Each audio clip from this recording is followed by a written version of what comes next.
100 రోజుల పరిపాలనలో వరదలు, ఆడపిల్లల మీద రేపులు, వైఎస్ఆర్సీపీ వాళ్ళని మర్డర్ చేయటం, నరికి చంపటం, వాళ్ళ మీద తప్పుడు కేసులు పెట్టి ప్రజలకు ఇచ్చిన ఏ హామీ నెరవేర్చలేదు. కాబట్టి ప్రజల్లో తనకొస్తున్న చెడ్డ పేరుని డైవర్ట్ చేయడానికి డైవర్షన్ పాలిటిక్స్ లో ఈ రోజు వెంకటేశ్వర స్వామిని కూడా చంద్రబాబు నాయుడు గారు వదలలేదనేది మనకు స్పష్టంగా కనిపిస్తోంది. ఎందుకంటే ఆయనకి ఎప్పుడు అలవాటు, ఎప్పుడెప్పుడు ఆయనకి చెడ్డ పేరు వస్తుందో అప్పుడు ఏదో ఒక ఇష్యూని ఆయనే క్రియేట్ చేస్తాడు. దాన్ని తన వర్గీయులతో పబ్లిసిటీ చేయటం, దాని మీద డిస్కషన్లు చేసి ఎదుటి వాళ్ళ మీద నిందలు వేయటం ఆయనకు అలవాటే. కానీ ఈ రోజు మీరు చూస్తే సాక్షాత్తు టీటీడీలో తిరుమల లడ్డూ మీద ఇంత దిగజారుడుతనంగా చంద్రబాబు నాయుడు గారు మాట్లాడతారని ఎవరు ఎక్స్పెక్ట్ చేయలేదు. ఈ రోజు ఆయన మాట్లాడాక ప్రతి ఒక్కరు కూడా చీకొట్టడం మనం గమనిస్తూనే ఉన్నాం. ఎందుకంటే సాక్షాత్తు చంద్రబాబు నాయుడు గారి కొడుకే చెప్పాడు టీటీడీలో ముఖ్యమంత్రికి ఎటువంటి సంబంధం ఉండదు అని. అలాంటప్పుడు జగన్మోహన్ రెడ్డి గారు ఏదో దగ్గరుండి తిరుపతి లడ్డూలో యానిమల్ ఫ్యాట్ ని మిక్స్ చేయించినట్టుగా ఆయన ఈరోజు ఆరోపించడం ఎంతవరకు సబబని నేను అడుగుతున్నాను. ఒక్కసారి మీరు గమనించండి, చంద్రబాబు నాయుడు గారు ముఖ్యమంత్రి అయిన తర్వాత జూన్ 21వ తేదీ ఈవోగా శ్యామలరావు గారు మరి అక్కడికి రావడం జరిగింది.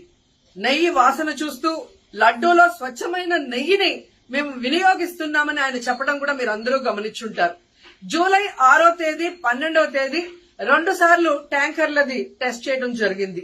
అందులో వెజిటబుల్ ఫ్యాట్ మిక్స్ అయింది కాబట్టి దాన్ని రిజెక్ట్ చేశాము, దాన్ని వాడలేదు అని శ్యామలరావు గారు చెప్పడం మనం అందరం కూడా గమనించాం. అలాంటిది 2 నెలల తర్వాత ఇప్పుడు చంద్రబాబు నాయుడు టీటీడీకి సంబంధించిన దాన్ని టీడీపీ ఆఫీస్ లో ప్రెస్ మీట్ పెట్టి ఇలా యానిమల్ ఫ్యాట్ కలిసింది అని ఒక నింద వేసినప్పుడు దాన్ని సమర్థిస్తూ మళ్లీ శ్యామలరావు గారితో ప్రెషర్ పెట్టి ప్రెస్ మీట్ పెట్టించి ఎలా మాట్లాడిచ్చారో మీ అందరూ కూడా గమనించారు. సాక్షాత్తు నారా లోకేష్ గారే చెప్పారు టీటీడీతో ముఖ్యమంత్రికి సంబంధం లేదు అని. అలాంటప్పుడు జగన్ గారి మీద ఎలా నిందలేస్తారని నేను అడుగుతున్నా. ఈరోజు మీ ప్రభుత్వంలో మీ ఈవో ఉండగా మీరు టెస్టింగ్ చేసిన మిల్క్ లో వెజిటబుల్ ఫ్యాటా ఇంకో ఫ్యాటా ఉంటే దానికి బాధ్యత ఎవరు?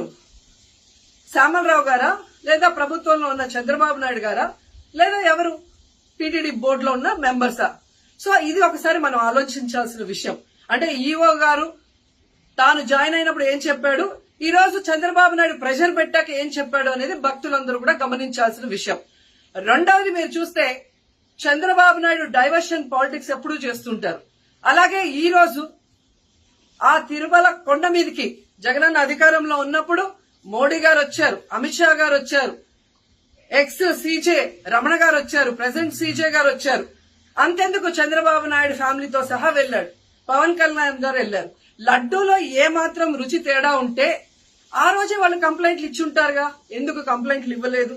ఇప్పుడు ఆ 5 సంవత్సరాల్లో ఏదో జరిగిందని నింద వేయటానికి ఈ రోజు టీటీడీని ఎంచుకొని తిరుమల తిరుపతి దేవస్థాన ప్రతిష్టను దిగజార్చడం ఎంతవరకు కరెక్ట్ అని భక్తులందరూ కూడా ఒకసారి ఆలోచించాల్సిన అవసరం ఉంది.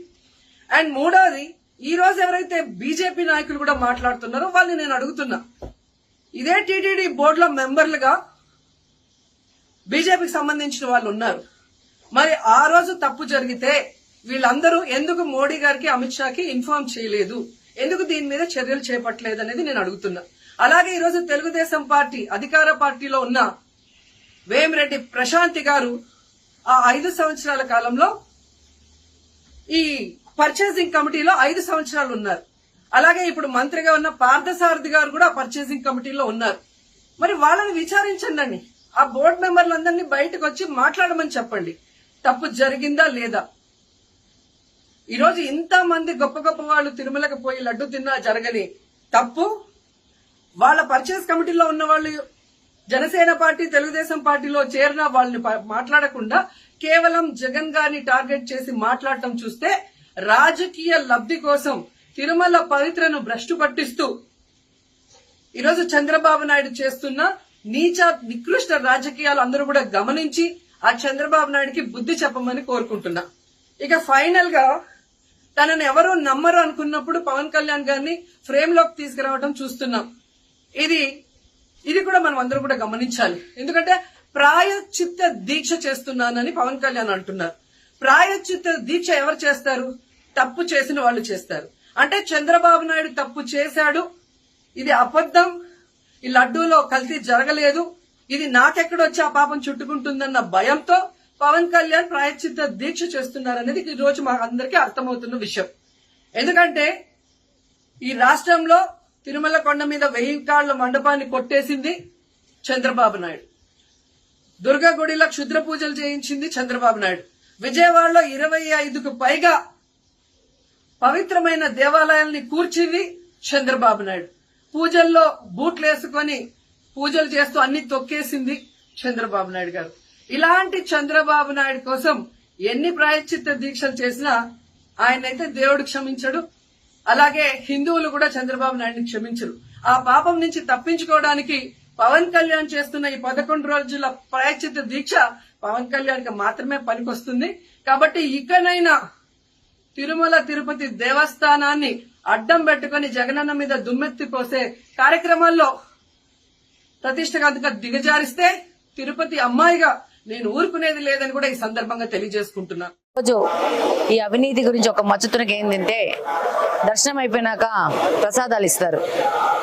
దాని క్వాలిటీ ఎంత దిగజారిందంటే, నేను ఇప్పుడు ఉన్న అధికారులకు కూడా ఇప్పుడే చెప్పి రావడం జరిగింది. వాళ్ళు అంటారు మేము ఆర్గానిక్ ప్రోడక్ట్ వాడుతున్నామని చెప్పేసి. అంటే చాలా మంది దగ్గర ఫీడ్బ్యాక్ తీసుకున్నామని, అంటే వాళ్ళకి బాలేదు అని చెప్తుంటే వాళ్ళు మనకే నచ్చజెప్పి పంపించే ధోరణి తిరుమల తిరుపతి దేవస్థానంలో ఉంది. అంటే ఈ 5 ఏళ్ల ప్రభుత్వం యొక్క ఛాయలు ఇంకా దేవస్థానంలోంచి బయటికి పోలేదని అనిపిస్తా ఉంది.